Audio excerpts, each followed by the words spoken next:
better than myself, so I will not risk contradicting the academy. With those many remarks, I request that we be upstanding as we invite His Excellency President William Ruto to come and address us. Welcome, Mr. President.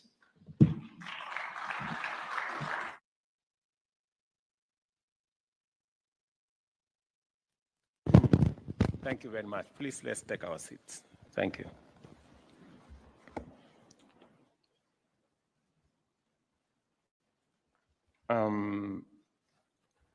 Your Excellencies, distinguished guests, ladies and gentlemen, I am honored to join you for this official launch of Shirika Plan. This historic event marks a transformative step in Kenya's long history and along the path of humanitarian leadership. And as we advance our capacity to deliver effective, responsive, and durable solutions to give relief and protect the dignity of refugees and asylum seekers. Kenya is a generous and hospitable society. As a tradition, we warmly welcome all visitors, understanding that they arrive in our land by different routes for different reasons. Solidarity with people fleeing their threats to life and freedom is a long-standing tradition that aligns with our society's obligation to receive all people with consideration and empathy. It is not a coincidence, therefore, that our nation hosts more than 800,000 forcibly displaced persons, mostly from East and the Horn of Africa and the Great Lakes region. Even as we observe with concern that global displacement of persons is approaching unprecedented levels, we also clearly appreciate that traditional humanitarian-only approaches are no longer sufficient. Crises have become more acute, protracted, complex, and dynamic. Resources, on the other hand, have declined, and the possibility of resettlement remains elusive. Under these challenging conditions, we must adopt a development-oriented model anchored in sustainability, inclusion, and resilience in order to continue to uphold the safety and dignity of displaced persons and to make them in some way to feel at home. Accordingly, the Shirika Plan is our bold, homegrown solution which amplifies the African Union's call for African solutions, not only to Africa's problems, but also global challenges as well. As was said here ably by the Minister and by the Deputy President, we can confidently say this is a Kenyan invention. We have been a host country for 30 plus years, and in the 30 years, we've come to understand this challenge in a better way. We've come to appreciate refugees better, and we have come to understand that the problem is not the refugee, the problem could be elsewhere. And therefore, this became acutely clear to me in 2016, I think, when I went to Kakuma for a development tour, then as Deputy President. And in the process of the meeting, and I was with the Member of Parliament, I think that time, Daniel Nanok. In the process of the meeting, there was a presentation by one of the students from the local school. And in the presentation, this pupil was asking me as Deputy President whether I could facilitate them to be a refugee. And the reason is that the school in the refugee camp was better than the school that this pupil was attending. And it came to me as a sharp realization that there was a problem. And it is then that we began as government of Kenya to rethink the relationship between refugees and the host communities. Because of the difference in terms of access to health, access to education, access to social services, the stark difference between the host communities and the refugees, there was an emerging tension between the host communities and the refugees. And therefore, it became necessary for us to rethink the way the host communities were relating to the refugees, and the need to harmonize that relationship by harmonizing the conditions that the refugees lived in with the conditions that the host communities were experiencing. And this plan is a response by the government of Kenya on how we can translate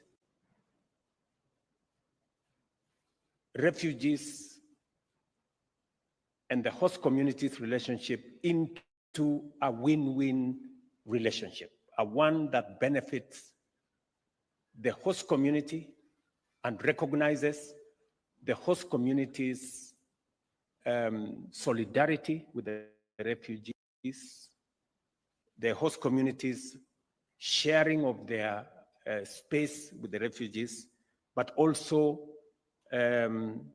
working in a manner that the social and other facilities that were available to the refugees also should be made available to the host communities. The plan's strategy to transform refugee camps into integrated settlements gives inclusion a new expression by promoting the creation of opportunity in a manner that intentionally benefits refugees and host communities in the same way.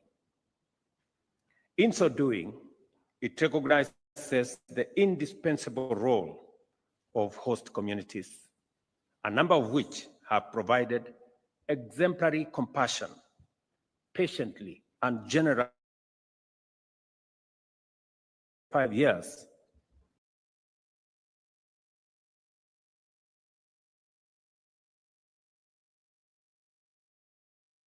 And this plan, therefore, places the host communities at the heart of this refugee plan. Because minus the host communities, it becomes realistically impossible for us as a government to discharge our international obligation to refugees. This plan also sets out the government's strategy to guide reform to policy and regulatory frameworks, including the Refugee Act of 2021, the adoption of the Comprehensive Refugee Response Framework, the inclusion of refugees in county development plans, and their integration into public education, healthcare, and financial systems. It became obvious to us that containing refugees in camps, people who could, many of them could possibly have ideas, they are knowledgeable, people who could deploy their energy, expertise, and resource into the development of the country was not the best way to relate with the refugees. And therefore, it became necessary for us to rethink the place of refugees in our society and contextualize it with host communities. As I speak to you, more than 70,000 refugees are enrolled for universal health coverage under the Social Health Insurance Fund, while IDs for refugees are recognized by the Integrated Population Registration System. Partnerships such as International Finance Corporation, Kenya Commercial Bank, and Swedish International Development Agency guarantees funds are catalyzed their financial inclusion and engagement in entrepreneurship and job creation. And I must thank these agencies for making it possible for refugees to be part of our financial system, and to thank the private sector, including our banks, for participating. Equally important, there is undeniable progress with respect to key enablers of inclusion, which include the recognition of the refugees' IDs in SIM card registration and banking, the development of refugees database, which is interoperable with government systems, and strengthening local governance through the elevation of Dadaab and Kakuma Kalolbeye camps as communities into special municipalities. And these we have worked with governors from that region, and I must commend them and the leadership in those areas for making it possible for us to work as government in a manner that carries on board the thoughts, the concerns of host communities and the county governments in those areas. The concerns that have been raised are legitimate because these are concerns that have been experienced over many years. This plan attempts to respond to some of the concerns the communities have been experiencing or have raised over the years. It was untenable to continue the relationship the way it was, and therefore this plan attempts to rethink. And we think this plan is not just a Kenyan invention. Once we roll out with the support of all the partners that have been working with us, including the international community, and I'm very happy Filippo is here to put his sign of approval from the UN community, that we could look at this template as being the relationship going into the future with host communities and refugees, not just in Kenya, not just in our region, but also globally. This is not to say that we must make it, the norm for people to export others from their countries as refugees. I think that's not what we are saying. And in fact, as a country, we are deploying all the assets that we have to contain instability in different parts of our region. Just this morning, I have sent the Honorable Raila Odinga, our former Prime Minister, to South Sudan because there is a situation that could lead to export of more refugees from that country unless it is contained. We are engaged currently on the situation in DRC. We have a robust conversation on containing the situation in Sudan. So we are doing what we can as Kenya, working with partners and regional mechanisms to see to them situations that could lead to people seeking asylum and leaving their countries because of instability and other challenges that countries face. So we are actively making sure that we do what we can to make sure that we have less and less refugees and asylum seekers by participating in interventions that help countries manage their affairs better. I must also say that as champion of the Africa Union reform, of our Africa Union family, we are also looking at how we can better stabilize our region, how we can deploy resources in our continent to stabilize this continent, because unless we stabilize this continent, any meaningful activity, any progress is undermined, and we become a place of displaced people and refugees and asylum seekers.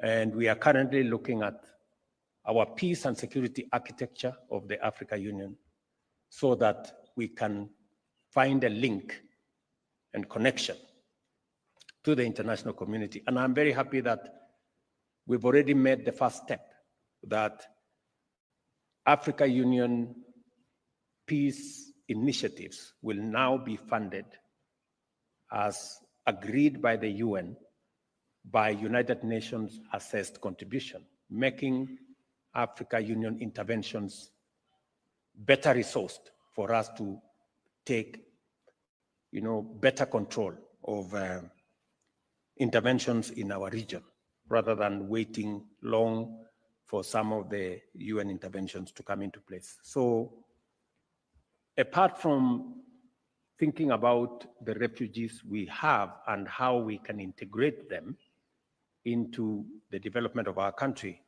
we are also actively working on how to make sure that we reduce on people seeking asylum.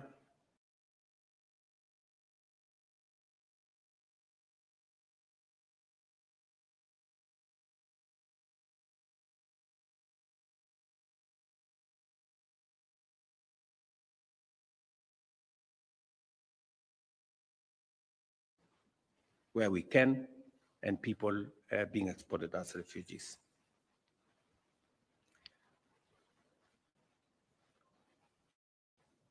As you can see, we are neither short of ideas, commitment, or willingness to do the work needed to actualize this critical vision.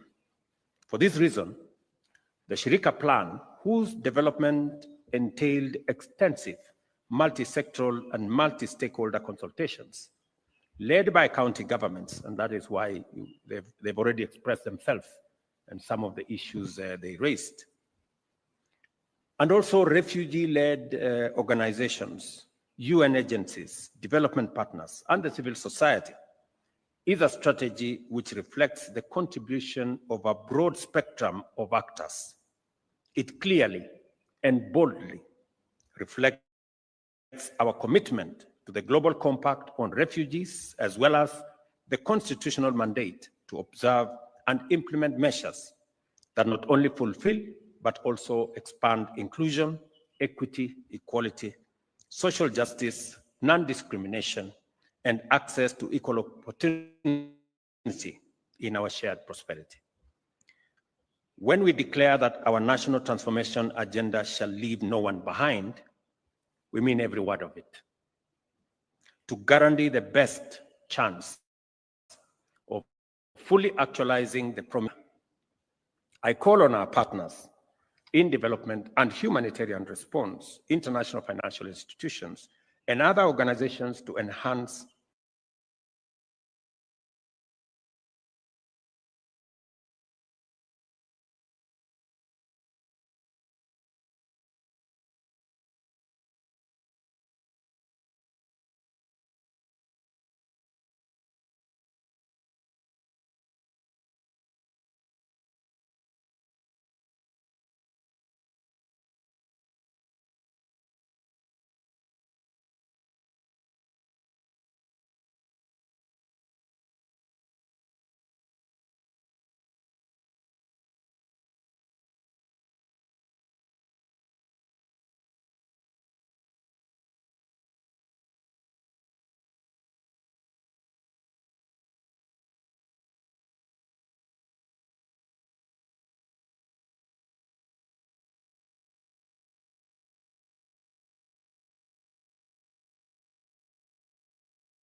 their position and contribution to our partnership in order to renew the way we transform solidarity by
investing in sustainable, scalable, and inclusive solutions.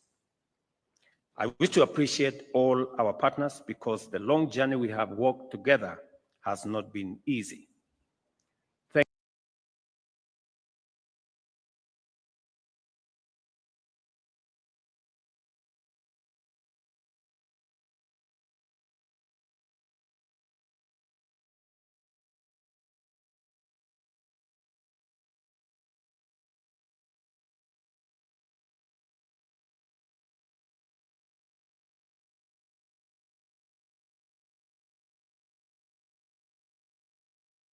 Thank you for your consistency and readiness to do the good work.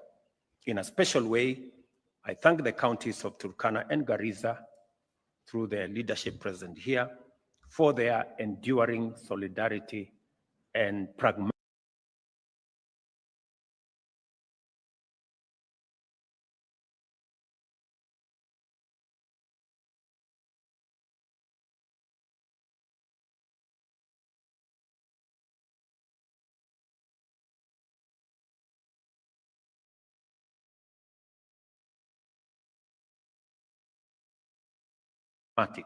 leadership.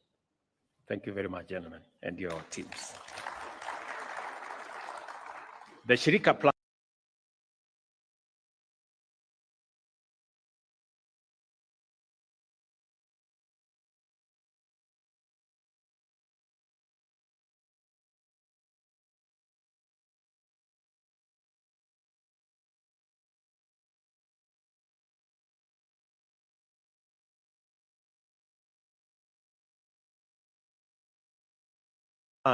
now gives us a framework to collaborate more ambitiously and pursue historic achievements that will guarantee hope and dignity for refugees and give host communities due recognition.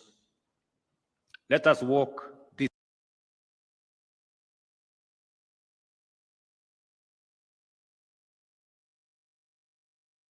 road, assured that together we will transform Kenya's refugees and host communities from sites of sorrow and despair into thriving and prosperous hubs of opportunity. Ladies and gentlemen, I now declare the Shirika plan officially launched, and I thank you very much for your attention, and God bless you. Thank you, Your Excellency. A round of applause for His Excellency one more time. With your permission, Your Excellency, I'll request that we hand over the Shirika plan to a few individuals. May I request that we take our seats, please, as we leave His Excellency on the podium. And first to receive a copy of the Shirika plan is His Excellency, the Deputy President. If we can have the PS to hand over to His Excellency to hand over a copy to the Deputy President. The next copy will be handed over to the CS Interior.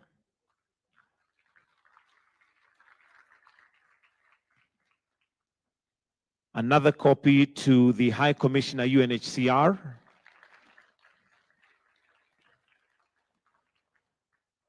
Another copy to the Chair Donor Group.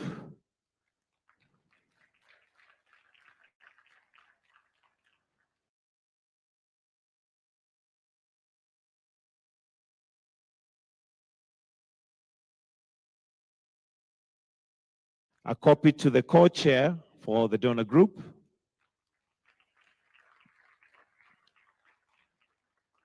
and one more copy to the commissioner refugee, and that is Mr. Burugu.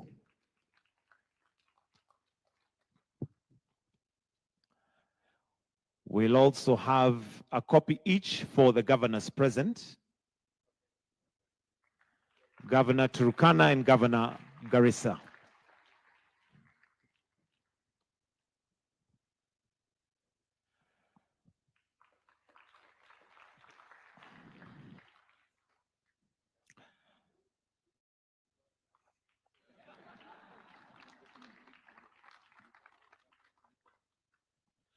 Your Excellency, sir, with your permission, after that we'll seek, or we can have one for the PS. PS, Bellew is already there. So, and one for His Excellency. Your Excellency, before you leave, just a quick indulgence for a photo opportunity, kindly. So let's have His Excellency, the Deputy President, to join the President, together with the UNHCR High Commissioner. CS is present, the Chair, Refugee, and the two governors present, please.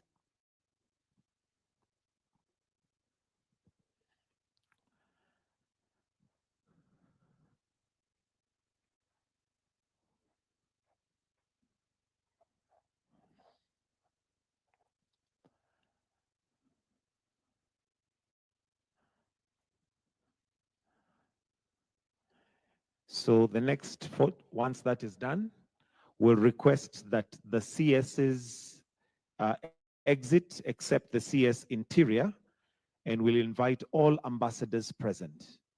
CSs, we may kindly retreat. All ambassadors, kindly, if we may now just present ourselves.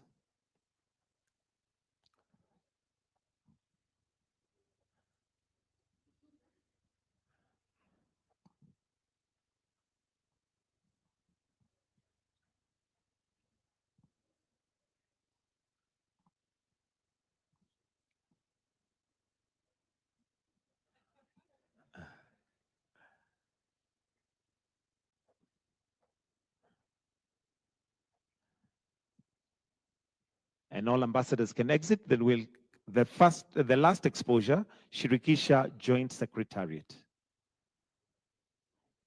Shirika Joint Secretariat as the last photo. After which, we'll then finish with the anthem as I guide you.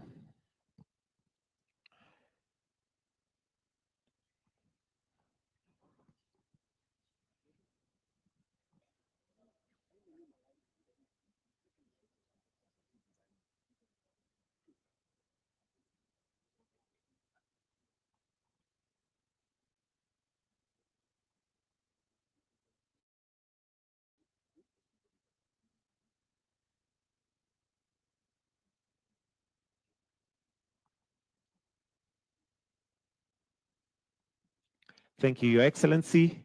And with that now, I'll request that we all be upstanding as we are going to finish with the national anthem.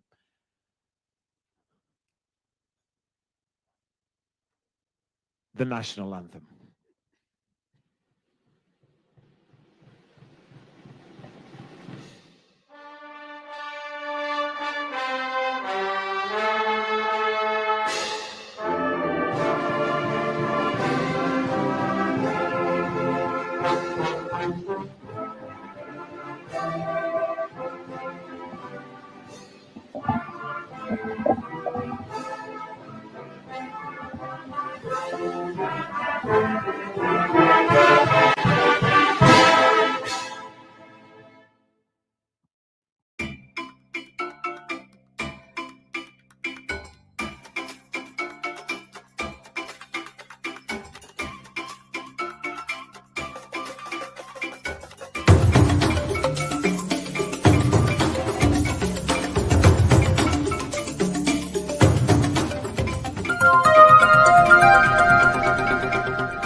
Sound Candy Talk Live News.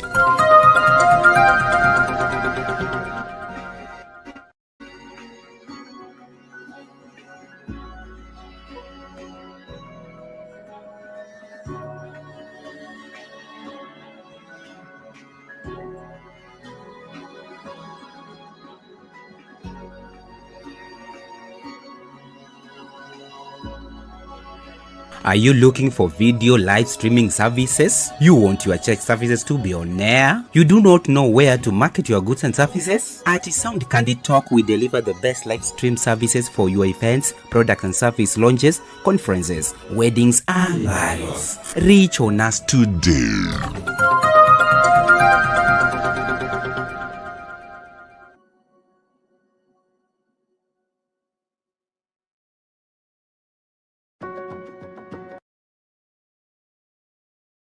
Ensure that the plan delivers lasting results, both for refugees and the host communities, leading to durable solutions. We look forward to this continued work, including in today's refugee donor group, and on working on that implementation of the plan. Thank you very much.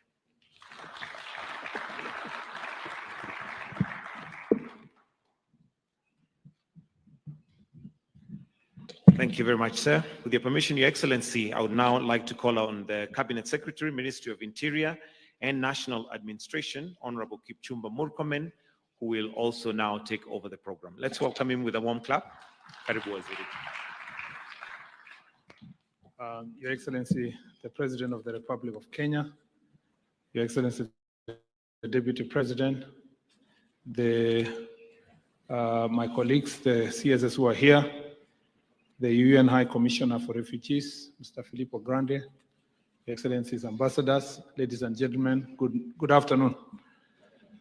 I will take a very short time to give an opportunity to 2 or 3 people to make a few comments before we can officially invite His Excellency the President to lead us towards the official launch of this very important plan. To represent the local community and the host counties, I'd like to invite the 2 governors, starting with the Governor of Turkana, Honorable Jeremiah Lomorkai, to make a few remarks. Please, let's clap for the Governor.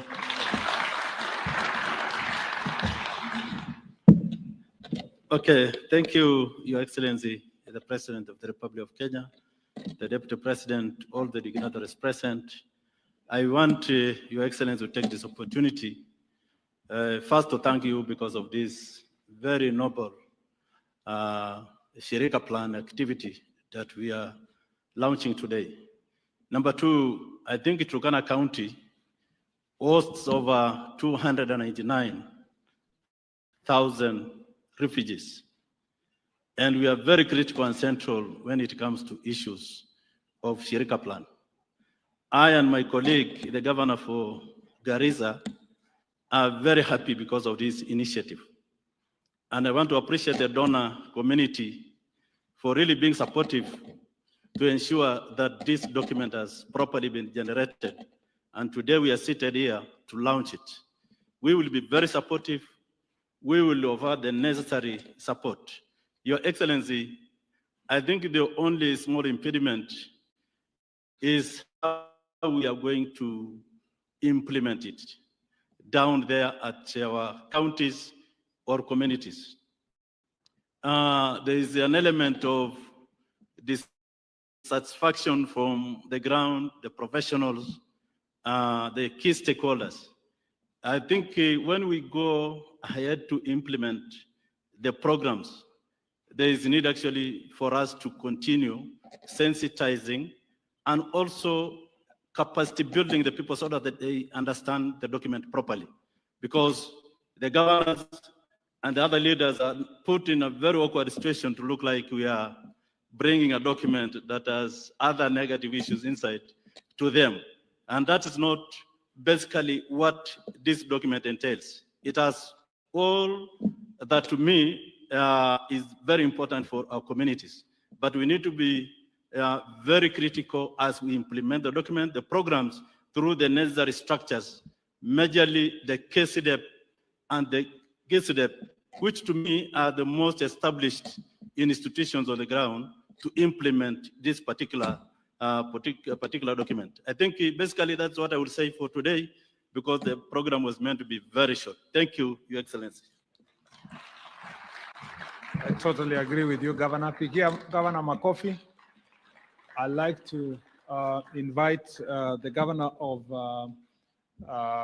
Garissa County, Honorable Natif Jama, who is also hosting the highest number of the refugees in our country. Your Excellency, the President of the Republic of Kenya, the Deputy President, UN High Commissioner, and all persons observed. I'm equally honored to be part of this very, very important activity today. Your Excellency, as we look forward to the launch and implementation of the Shirika plan, we believe that this is the way to give decent and honorable integration for the refugee communities which have been within us for many years, as was rightly stated. However, Your Excellency, as was rightly said by my colleague, Governor Turkana, the ground wants to be clear on how the host community, which has indeed sacrificed for many, many years, how they will be compensated, how they will benefit from this plan. Your Excellency, as an example, in the case of Garissa County, which has held the largest number of refugees in our country for the last 30 plus years. Let me just give very quickly, Your Excellency, two examples. One example, for instance, the road between Garissa to Dadaab, 100-kilometer stretch, was largely used by WFP for transporting foods to Dadaab. Your Excellency, that Maram Road has not had any meaningful attention in terms of repairing, to the extent that today is impossible. If that has not happened in the last 33 years, Your Excellency, we hope and pray that now it will get us some so that the people at the host community can feel that the plan indeed is a way of mitigating that huge sacrifice. Another quick one, Your Excellency, the serious deforestation that has occurred in our areas, particularly in the Dadaab and Hagarder refugee camps, Your Excellency, courtesy of the refugees cutting our mega forests for firewood. Your Excellency has not got any proper attention in the past 3 years. We hope and pray that as we now look forward to the launch of this and implementation of this plan, we hope that the same will be looked into seriously so that we can quickly get some alternative fuel for the refugees so that they do not continue cutting our mega forests. Your Excellency, those are some of the examples in which today our people on the ground are looking forward from, as a host communities, to get some compensation for the many and huge sacrifices that have given out to the refugees for the last 30 plus years. I'm, of course, honored once again to be part of this very important initiative, which we welcome. Asanteni sana. Thank you very much. Thank you very much, Honorable Governor, for those very true remarks. I'd like to take this opportunity, Your Excellency. First, before I invite the UN High Commissioner, I'd like to thank the ambassadors who are here and representative of different governments and the refugee donor group, if they may just stand and for recognition. Thank you very much. I'll not be able to read all their names, but we want to thank them for being here. Thank you very much. I'd like to also recognize the staff in our ministry, especially the Department of Refugee Affairs, led by Mr. Buruku. You may all stand to be recognized because they are the ones who have done this very good job. Your Excellency, thank you very much. I'd like to also appreciate in a special way the PS, the immediate former PS for Immigration and Citizen Services, Professor Julius Bitok, for the leadership he provided throughout this process. Thank you very much, Prof. and to recognize the new PS in the Department of Immigration and Citizen Services, Dr. Richard Kipsang Belio, who is here. Thank you very much for your presence here. I'd like to recognize also my colleagues. First, let me recognize the IG. Thank you very much. The IG is here because security is a very important component of the well-being of refugees in this country. And also we have in our midst my colleagues in the cabinet led by, if we may all stand, I just recognize you today. We are unable to speak today. Thank you very much. We have Honorable Aden Duale, the CS Health, who is present here.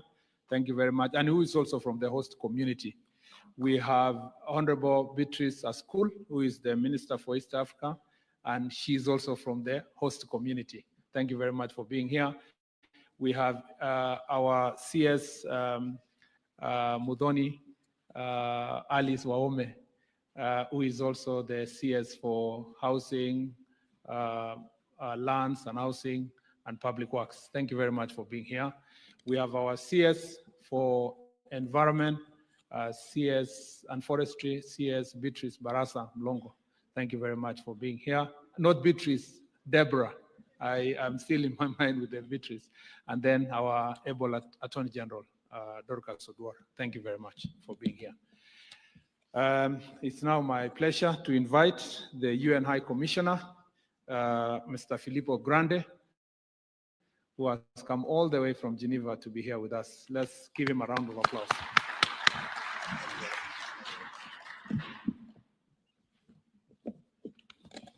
Thank you very much, Cabinet Secretary, and thank you for being here, Mr. President and Mr. Deputy President, Cabinet Secretaries, Principal Secretaries, Governors, dear ambassadors, colleagues, and friends, all protocol observed. It is a real privilege to be with you today to celebrate the launch of the Shirika plan. It is truly a landmark moment for refugees in Kenya and for the communities that host them. Kenya, Mr. President, is showing the world that the story of cooperation, inclusion, and hope is not only possible, but also necessary and of advantage to all. Let me start by paying tribute to the people of Kenya, the authors of that story, and recognize your generosity in hosting refugees and asylum seekers in your communities, in Garissa and Turkana counties, especially as we heard, but also in the rest of the country, many of them for decades. I am well aware that it has not been easy. I know that all of you, Kenyans and refugees alike, have gone through some difficult times. But your hospitality amidst all challenges has never failed, even when it would have been easier to shut the door on refugees like many other countries are doing, or when the world's attention and necessary support were focused elsewhere. Allow me to also add my voice to that of others and thank you personally, very personally, President Ruto, for your leadership and resolve, as well as the entire government of Kenya, including at regional and local level, for believing in the potential of refugees to contribute to Kenyan communities, economically, socially, culturally, and in strengthening peace and understanding. Today is a day to celebrate. The launch of the Shirika plan is an important achievement, a model, surely, for many in Africa and beyond. It is the result of your collective, sustained efforts. But today is not the end of the road. Rather, it is the beginning of a new journey, with much work still ahead of us. And let me assure you that my organization, UNHCR, with the rest of the UN system, will continue to support the government of Kenya as it implements the plan. This plan reflects very commendably the core of the Global Compact on Refugees, which the UN General Assembly adopted in 2018. It promotes the notion of inclusion of refugees, makes it clear that host community need, as we heard very clearly from the governors today, equal support, and spells out that addressing refugee situations requires the engagement of all of society and of all of government to be successful. All of this is at the heart of the Shirika plan, which, by the way, as its very name clearly implies, requires cooperation. Cooperation and support for local government and municipalities in particular. Those on the front lines of this innovative solution, who will require resources to strengthen health systems, clinics and hospitals, to serve refugees and Kenyans alike. Cooperation and support to integrate former refugee schools and bring them fully into the national educational system. Support for financial inclusion, to open new market and investment opportunities, or for digital inclusion, to spur refugee self-reliance and invigorate local economies.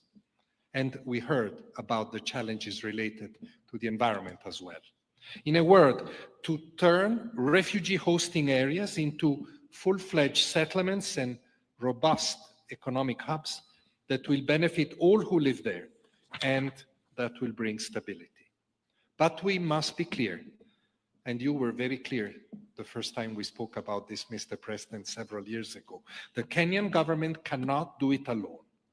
Let me recall the preamble of the 1951 Refugee Convention.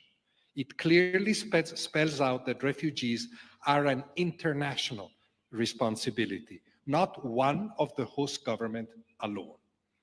And by the way, other solutions, including voluntary repatriation to their countries and resettlement to third countries, remain crucial and need support.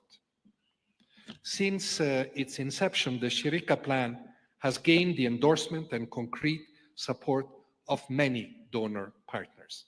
States, many represented here through the Refugee Donor Group, financial institutions, private organizations. I thank them and wish to appeal to them today. Please continue to provide generous financing to this important initiative. This is a worrying time. We see deep cuts to humanitarian and development budgets worldwide, sometimes to boost domestic spending on defense and security. Please, let us not lose sight of the fact that initiatives like the Shirika plan not only aim at putting an end to long-standing humanitarian crisis, they also have a crucial stabilizing effect. Ultimately, they contribute to national, regional, and global security as well, and this seems to me especially important at this difficult time also for the region. And let me add here that I am also very grateful to the UN resident coordinator, the UN country team, and NGO partners in Kenya for having made the Shirika plan a centerpiece of their work. Shirika recognizes that inclusion is a game changer that will accelerate the shift away from dependency and on humanitarian aid and towards greater self-reliance. That is an objective that we all share. We have the chance to make it a reality. Let's not miss this opportunity. Once again, I would like to thank and congratulate you and your government, Mr. President, on the launch of Shirika and reaffirm the United Nations and UNHCR's commitment to walk this journey with you. Thank you.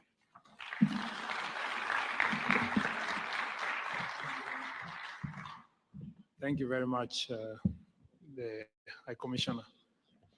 Your Excellency, we also have the presence of the private sector here, and even may request them to stand. I see the representation from Safaricom, KCB, Equity, and any other private sector representative here.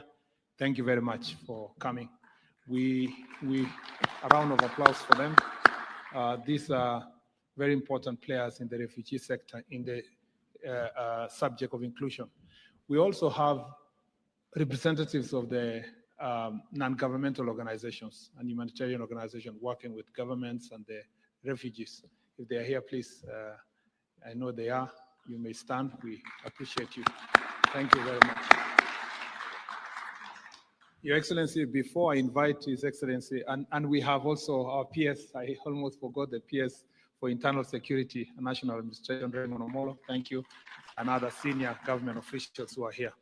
Your Excellency, before I invite His Excellency, the Deputy President, let me say just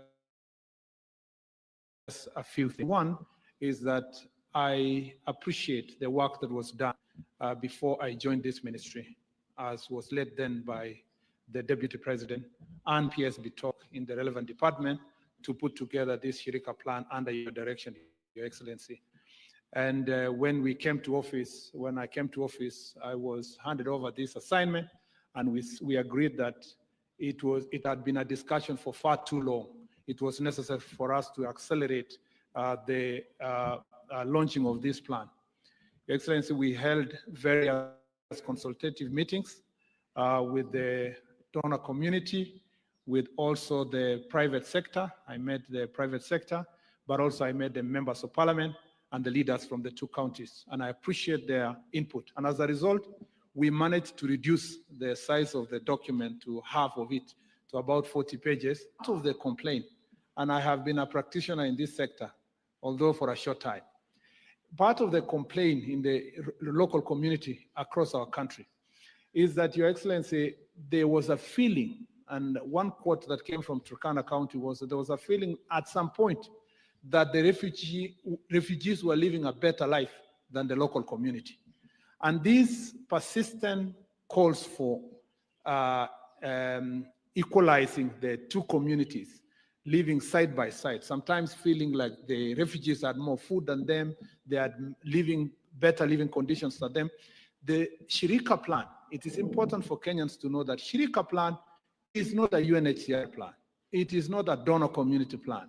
It is the plan for the government of Kenya.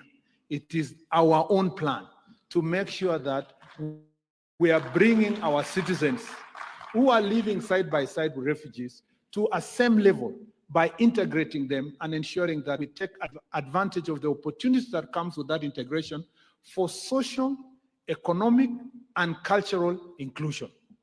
It is important, Your Excellency the President, because there are people out there who are running because of misinformation. Some will say that this plan is intended to lead to political inclusion. It's important for them to know that this has nothing to do with whether or not refugees can become citizens of Kenya. Citizenship for the Republic of Kenya is defined by law and the Constitution. It has nothing to do with how we manage our refugees.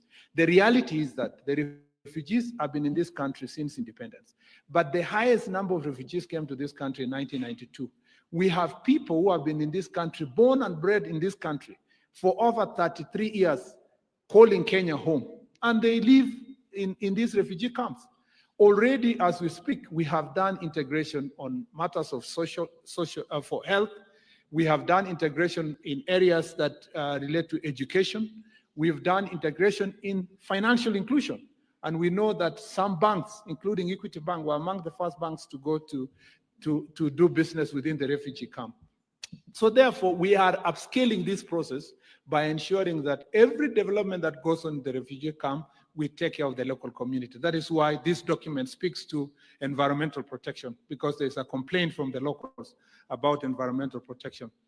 It speaks to infrastructure, roads, the same way the governor has spoken about roads, to make sure that the development of infrastructure is done. It speaks about health facilities, to make sure that the health facilities that refugee access are equal to the ones that the citizens access, because sometimes there was a feeling that the local community are not accessing equal health care in the region. Therefore, Shirika plan, for avoidance of doubt, is our plan, and it's a very beautiful plan. If fully implemented, Your Excellency, it will make sure that these areas that are hosting the refugees are developed to the level that is required and that is decent for every human being. Your Excellency, I want to thank the development partners, the UNHCR, for working with us. And this plan is not meant to exit the development partners and humanitarian players from the work they do. It is moving what they have been doing from humanitarian to development approach. And through this development approach, there will be meaningful and sustainable development in the country, but also the refugees will be properly utilized, and their potential is going to be properly utilized. Your Excellency, I thank His Excellency the Deputy President for leading this process before.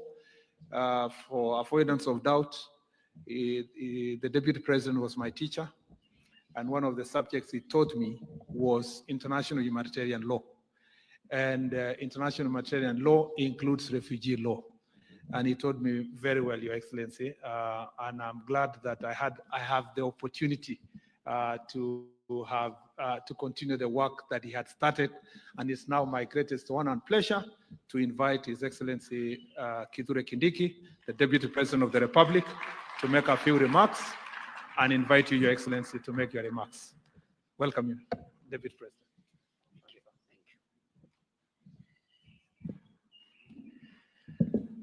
Your Excellency, President William Ruto, the President of the Republic of Kenya. All the other dignitaries present, all protocols observed. Your Excellency, before I invite you,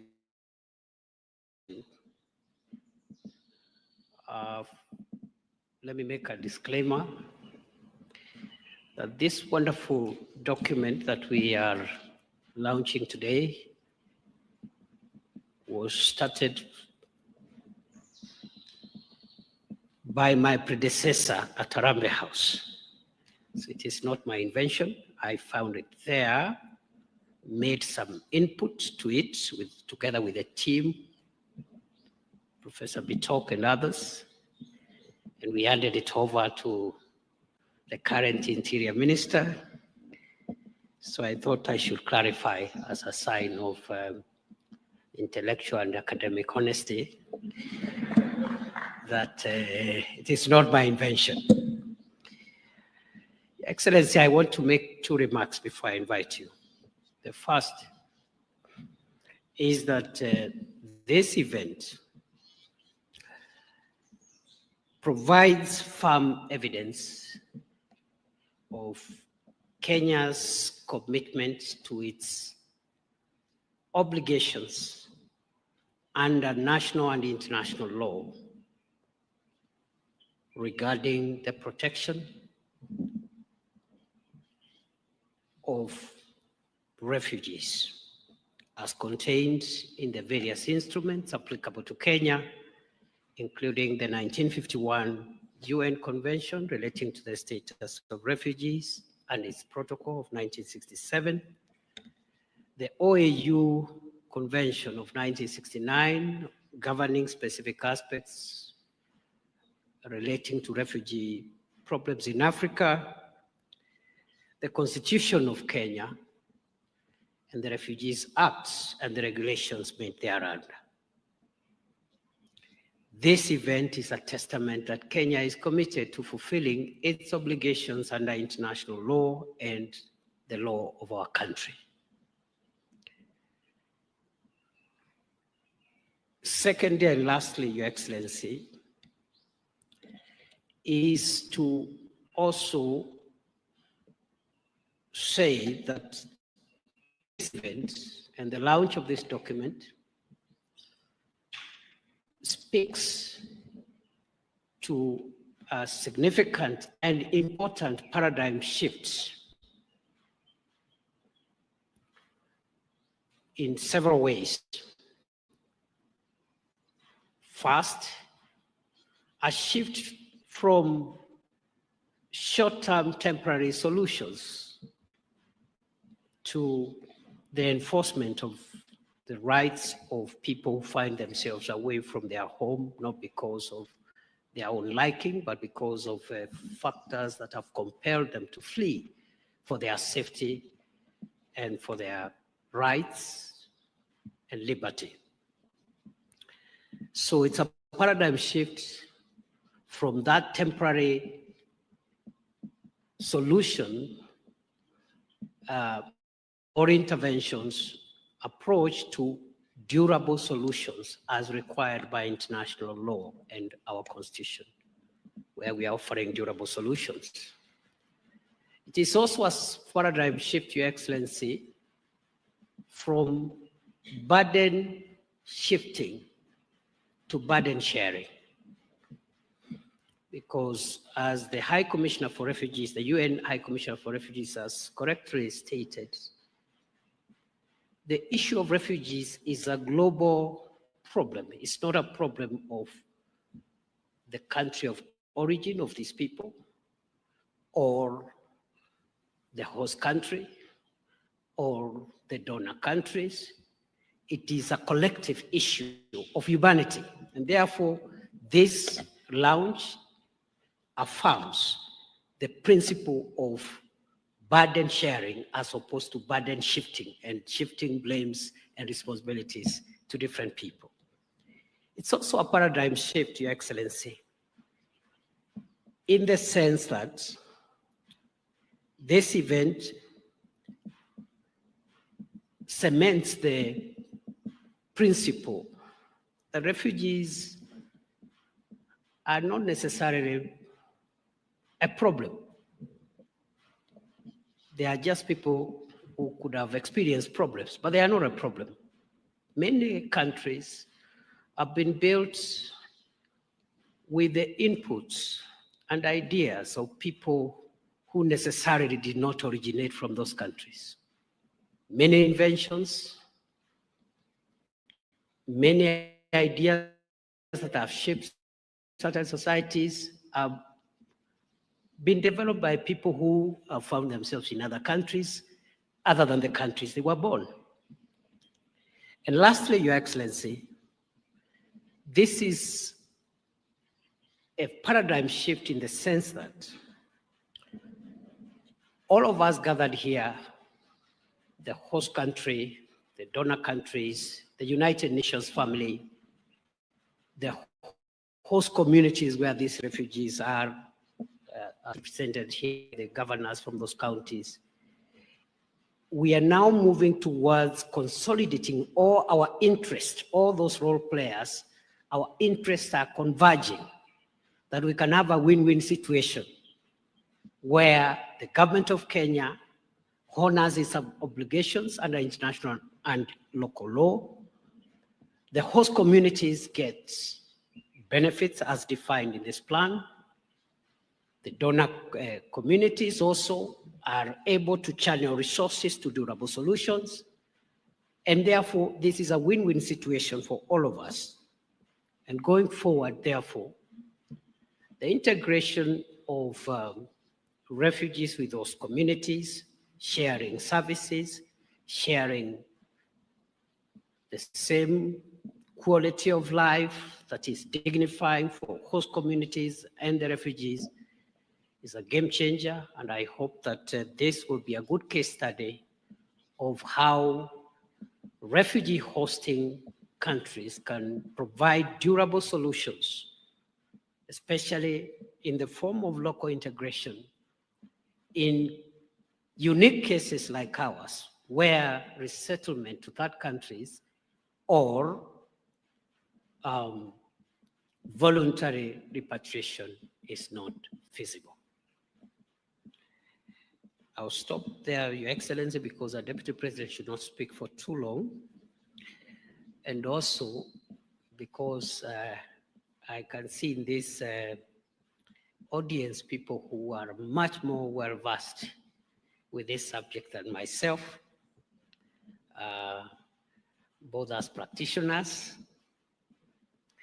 but also academics, including Your Excellency, your National Security Advisor, Dr. Monica Juma. It's one of the foremost authorities, perhaps maybe better than myself, so I will not risk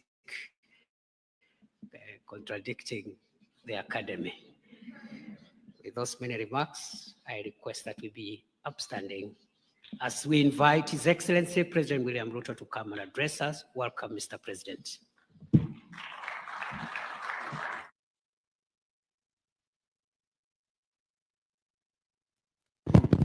Thank you very much. Please, let's take our seats. Thank you.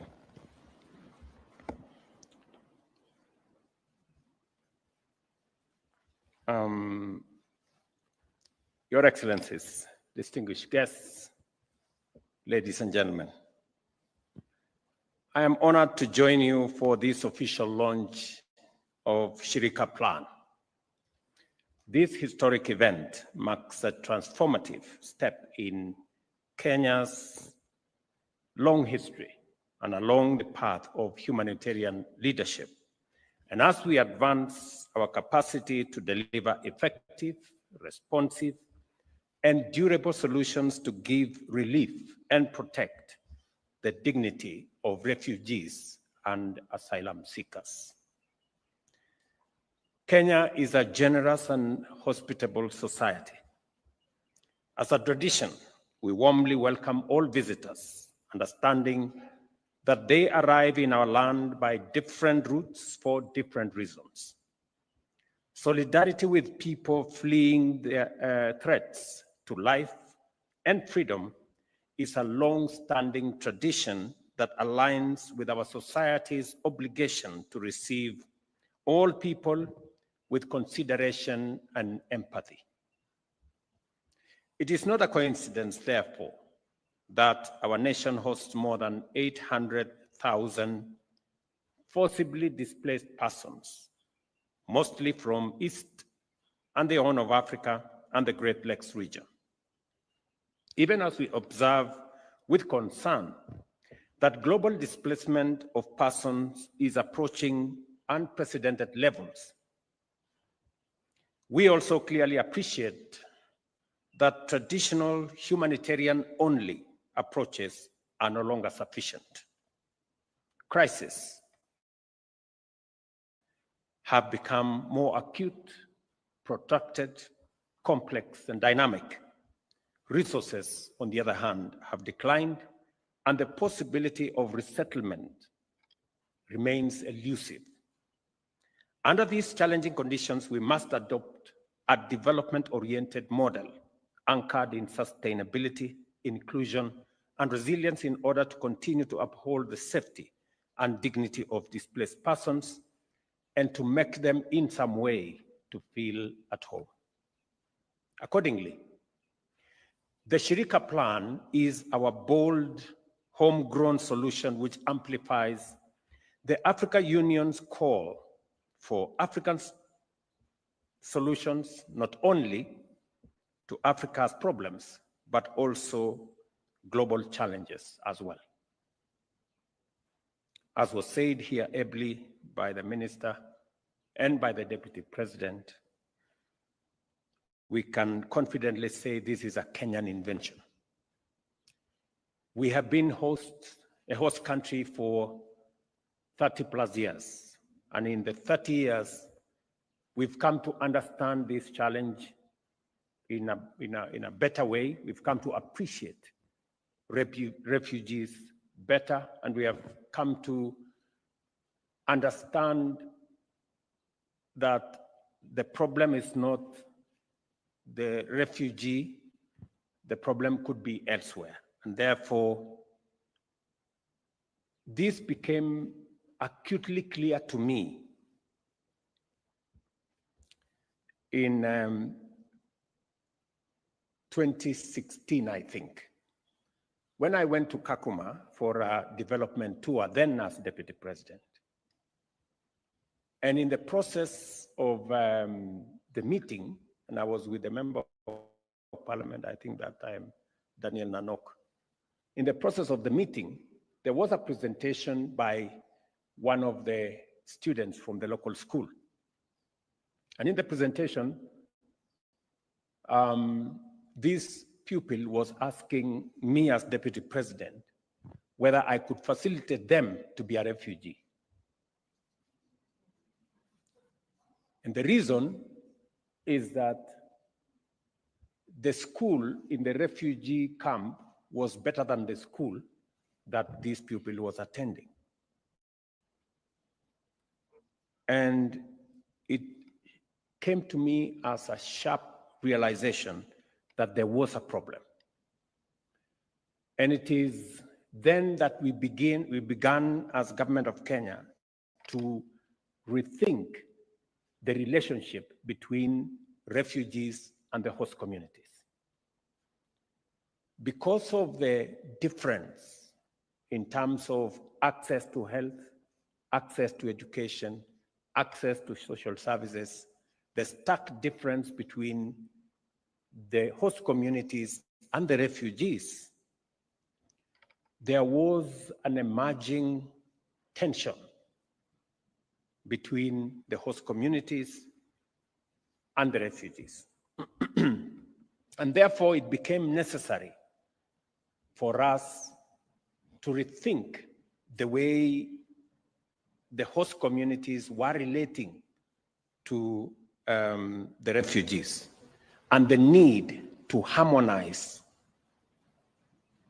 that relationship by harmonizing the conditions that the refugees lived in with the conditions that the host communities were experiencing. And this plan is a response by the government of Kenya on how we can translate refugees and the host community's relationship into a win-win relationship, a one that benefits the host community and recognizes the host community's solidarity with the refugees, the host community's sharing of their space with the refugees, but also working in a manner that the social and other facilities that were available to the refugees also should be made available to the host communities. The plan's strategy to transform refugee camps into integrated settlements gives inclusion a new expression by promoting the creation of opportunity in a manner that intentionally benefits refugees and host communities in the same way. In so doing, it recognizes the indispensable role of host communities, a number of which have provided exemplary compassion, patiently and generously extended hospitality for over 35 years. And this plan, therefore, places the host communities at the heart of this refugee plan. Because minus the host communities, it becomes realistically impossible for us as a government to discharge our international obligation to refugees. This plan also sets out the government's strategy to guide reform to policy and regulatory frameworks, including the Refugee Act of 2021, the adoption of the Comprehensive Refugee Response Framework, the inclusion of refugees in county development plans, and their integration into public education, healthcare, and financial systems. It became obvious to us that containing refugees in camps, people who could, many of them could possibly have ideas, they are knowledgeable, people who could deploy their energy, expertise, and resource into the development of the country was not the best way to relate with the refugees. And therefore, it became necessary for us to rethink the place of refugees in our society and contextualize it with host communities.